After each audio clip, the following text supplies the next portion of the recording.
Former Australia fullback Greg Martin doesn't expect the Wallabies to offer much resistance against the Springboks in their Rugby Championship opener in Johannesburg on Saturday.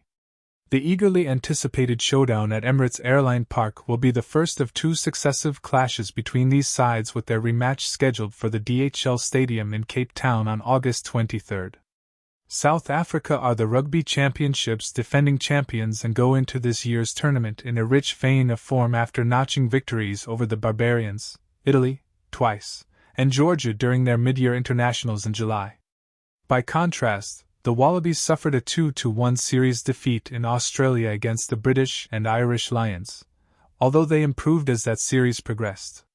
After cruising to victory in the first test in Brisbane, the Lions clinched the series with a narrow triumph in the second test in Melbourne before the Wallabies won the third test in Sydney. Can't see Wallabies beating the Springboks. Although Martin admitted that the Wallabies are a side that's improving, he does not expect them to offer much resistance against the world champions this weekend.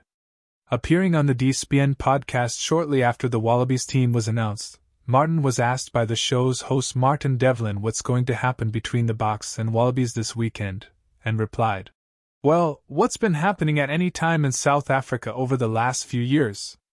It's impossible to beat the Buggers because they've got three teams that on paper are stronger than us. The British Lions were stronger than us. We managed to beat them.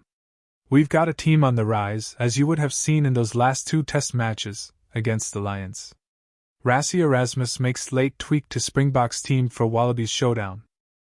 "We've now got size. I don't think we've got the size of the South Africans have, especially the bench will be the biggest worry. But well, everybody knows with 25 to go, anyone who's played at Ellis Park would know it's 25 to go.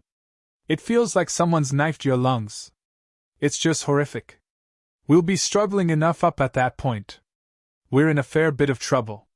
And then when they throw that whole pack on, bomb squad, we're in a fair bit of trouble. See, we got, well, you know, it's just been named. James O'Connor will be at 5'8", fly half. We have no chance whatsoever."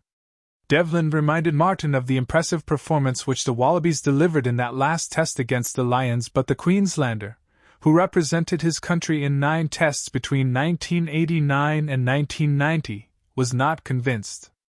"Well, South Africa would have beaten the Lions by 40 points. They're superior," he said. "Unless something very bizarre happens, I can't see us going anywhere. I keep talking about, we haven't got a 5'8". We've got a bloke who's been playing approximately 12 minutes per game for the Crusaders all Super Rugby season. We're going to start with him against South Africa." "Are we? We'll see how that goes. He's 35 years of age and I know he's growing up and matured and everything else, but crikey, if we're leaning on that to beat the Springboks, we're in a bit of strife.